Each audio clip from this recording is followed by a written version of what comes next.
अब हम बात करने वाले हैं पाम तेल की। जी हाँ, पाम तेल जिसका सबसे ज़्यादा इंपोर्ट भारत करता है, और सबसे ज़्यादा इंपोर्ट हम कहाँ से करते हैं?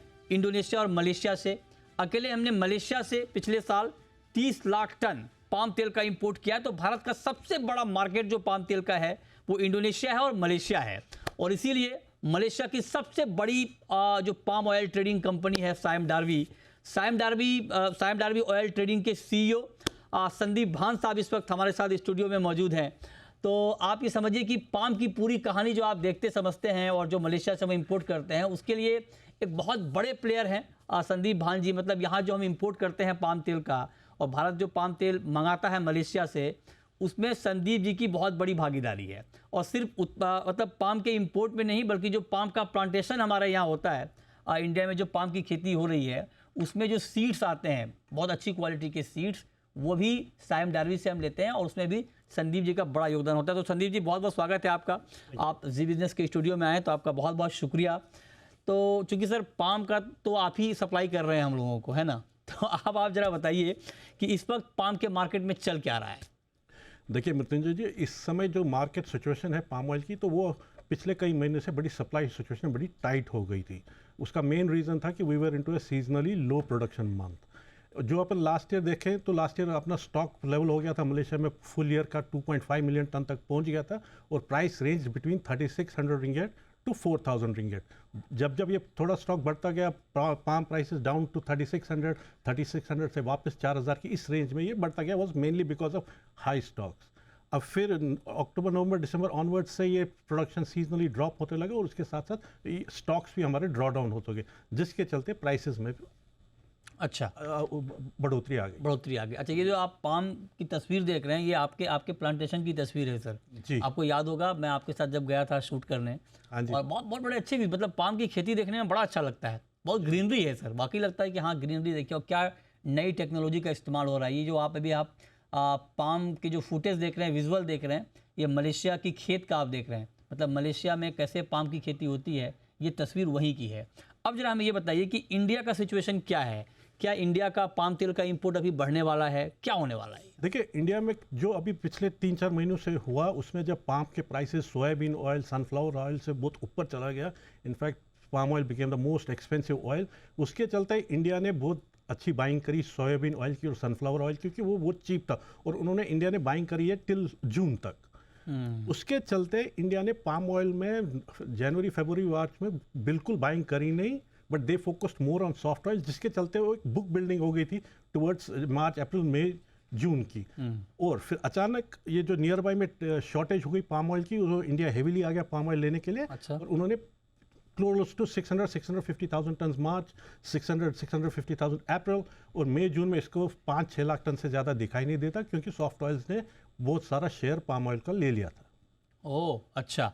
तो जून तक हमारी एक्सपेक्टेशन के हिसाब से 5 से 6 lakh ton every month India will take from Malaysia Indonesia, जो पहले करीब 8 से 9 लाख टन हुआ, कम हो जाएगा import। कम हो जाएगा। तो उससे क्या हमारी सप्लाई पर कोई फर्क पड़ेगा? नहीं, सप्लाई पे आज कोई फर्क नहीं पड़ रहा है, क्योंकि एक अच्छी बात आज ये है कि वर्ल्ड में सोयाबीन ऑयल, सनफ्लावर ऑयल बहुत है। पाम में टाइटनेस अभी है। अच्छा। पाम ऑयल में बहुत जबरदस्त टाइटनेस है, ज्यादा अवेलेबल नहीं, जिसके चलते crude palm oil $75 to $80 premium है सनफ्लावर ऑयल के सामने। अच्छा। और सोयाबीन ऑयल के सामने ये $50 का प्रीमियम मेंटेन। प्रीमियम मतलब ये मेरे ख्याल से बहुत रेयर होगा कि पाम महंगा हो गया सोया तेल से सनफ्लावर से। इतना प्रीमियम बना कभी हुआ ही नहीं, कभी नहीं हुआ, अभी नहीं हुआ, पहली बार ऐसा हुआ है। पहली बार ऐसा हुआ कि पाम तेल सोयाबीन तेल से और सनफ्लावर ऑयल से महंगा हो गया।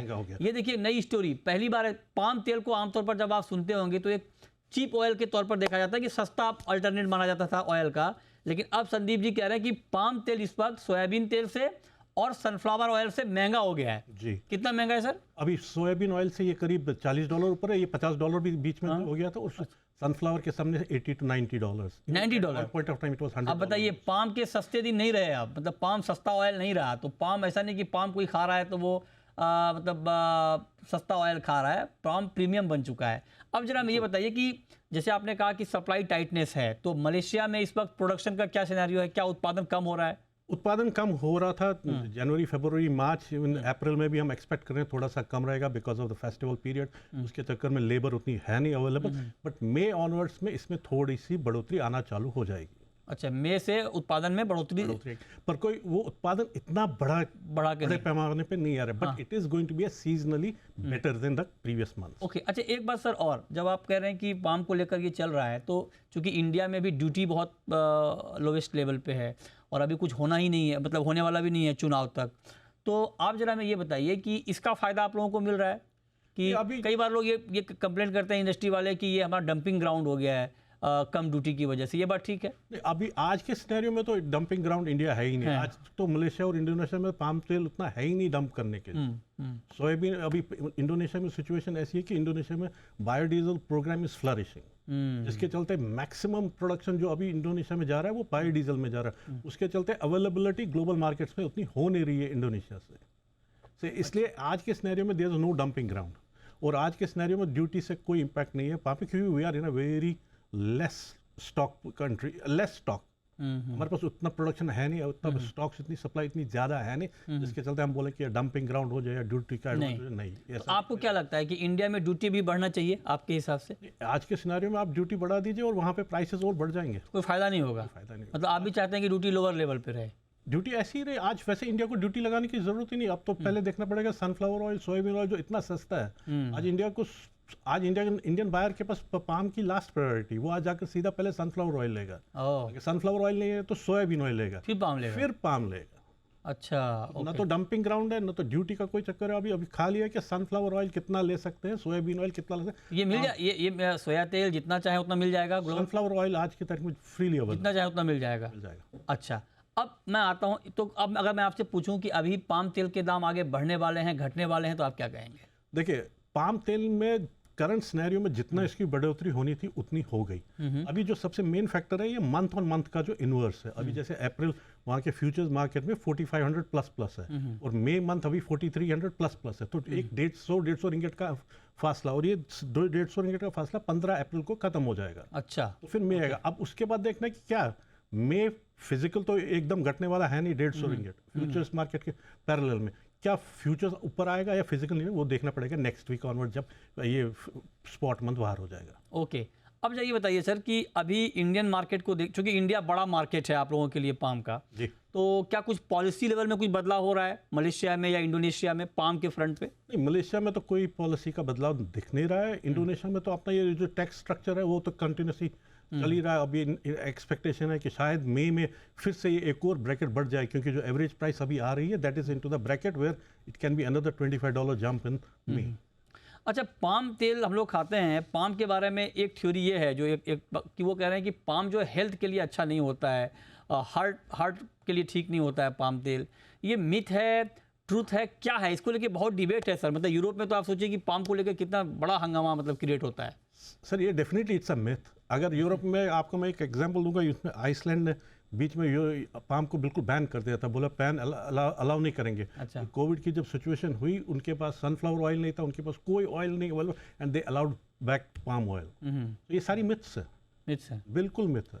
मतलब कोई हेल्थ हज़ार्ड नहीं है? हेल्थ हैजर्ड नहीं है सर। आज palm oil is a premium oil. Premium oil आज सारे जो खा रहे हैं सबसे महंगा तेल खा रहे हैं, महंगा तेल खा रहे जिससे हैं। आप समोसा फ्राई खा रहे हैं, जो आप कॉस्मेटिक्स में यूज़ कर रहे हैं, जिस चीज़ में भी आप पाम यूज़ कर रहे हैं वो सबसे महंगा है आज। अच्छा, पाम का बहुत सारे लोग ये समझते हैं कि पाम तेल सिर्फ हम खाते हैं, इसका जरा यूजेज बताइए सर। आपने मुझे याद है कि मलेशिया में आपने बताया था और हमने दिखाया भी था अपने ऑडियंस को कि पाम तेल का इस्तेमाल और कहाँ कहाँ होता है। सर हर चीज़ में, ऐसी कोई चीज़ नहीं बची। जैसे उस सीरीज में आपने राइटली बोला था खाली क्लोथ्स बचे हैं, उसमें पाम का यूज़ नहीं है। अदरवाइज हमारा प्रैक्टिकल है, कॉन्फेक्शनरी में है, इंडस्ट्रियल यूज़ में है, फ्राइंग में है, चॉकलेट्स में है, शैम्पू में है, ऐसी कोई चीज़, लिपस्टिक में, जो चीज़ आप यूज़ करिए उसमें पाम, सब में पाम तेल है। सब में पाम। अच्छा, अब एक सवाल सर मैं आपसे ये पूछना चाहता हूँ कि इंडिया में भी पाम तेल की खेती शुरू हुई है, राइट? अब अभी बड़े स्केल पे नहीं है। हमारा पाम मिशन है, मतलब पाम तेल के उत्पादन को बढ़ाने को लेकर। इंडिया में कितना पोटेंशियल आपको पाम की खेती में दिख रहा है? जैसे गवर्नमेंट ऑफ इंडिया ने जो नेशनल ऑयल सीड मिशन का ये जो रखा है टारगेट, करीब 1 मिलियन टन का पाम ऑयल आ जाना चाहिए बाई 2030। तो उसकी और इंडस्ट्री बढ़ रही है, और हम उसमें सीड सप्लाई, जैसे हम भी we are also one of the big players in the seed supply system. We also want that target to be met कि 1 मिलियन टन का तेल आ जाए बाई 2030 इंडिया में। India 1 million ton 1 million ton आ जाएगा? आ जाएगा। जिस तरह से इसके पीछे इंडस्ट्री लगी है, जिस तरह से इंडियन प्लेयर्स एक्टिवली पार्टिसिपेट कर रहे हैं, तो ऐसा लग रहा है कि we might be getting closer to that target. अच्छा, एक छोटा सवाल आपसे और आखिरी सवाल कि आपने मलेशिया में भी प्लांटेशन का पैटर्न देखा है, मैंने भी आपके साथ देखा है, और इंडिया में भी आपने देखा होगा, मैं ये उम्मीद करता हूँ। तो दोनों में क्या फ़र्क आपको क्या दिख रहा है, और क्या हमें कुछ और नई टेक्नोलॉजी पर शिफ्ट होना चाहिए? देखिए, हमारे जैसे जीनोम टेक्नोलॉजी है वो यील्ड के ऊपर इंप्रूव करती है। That is going to be one of the key areas where India can invest into it. Then technology definitely है, जो ड्रोन्स यूज़ कर रहे हैं फर्टिलाइजर एप्लीकेशन के, उसका है। और सबसे बड़ा फैक्टर जो इंडिया के लिए मेजर फैक्टर है, इंडियन जो प्लांटेशन है they by default are RSPO certified. Okay. हमारे यहाँ पे कोई ये डिफॉरेस्टेशन नहीं है। अच्छा। कोई लैंड, हम लैंड का यूज़ कर रहे हैं। कोई ये फसल नहीं तो दूसरी फसल से रिप्लेस करें, वो अपने आप में एक बहुत बड़ी एडवांटेज है इंडिया के लिए। राइट। चलिए, बहुत शुक्रिया संदीप भान जी आपका हमारे साथ जुड़ने के लिए, और पाम पर बहुत ही डिटेल में बात करने के लिए। आपने पूरी कहानी बताई कि डिमांड सप्लाई का सिनारियो अभी क्या रहने वाला है, प्राइसेस किधर जाने वाले हैं, इंडिया के पॉइंट ऑफ व्यू से हमारा इंपोर्ट का भी ट्रेंड क्या रहेगा, ये आपने बहुत डिटेल में बताया। बहुत शुक्रिया आपका एक बार फिर से हमारे स्टूडियो में आने के लिए और पाम पर डिटेल में बातचीत करने के लिए। तो फिलहाल इस शो में इतना ही, छोटा सा ब्रेक के बाद देखिए कॉर्पोरेट रडार। नमस्कार।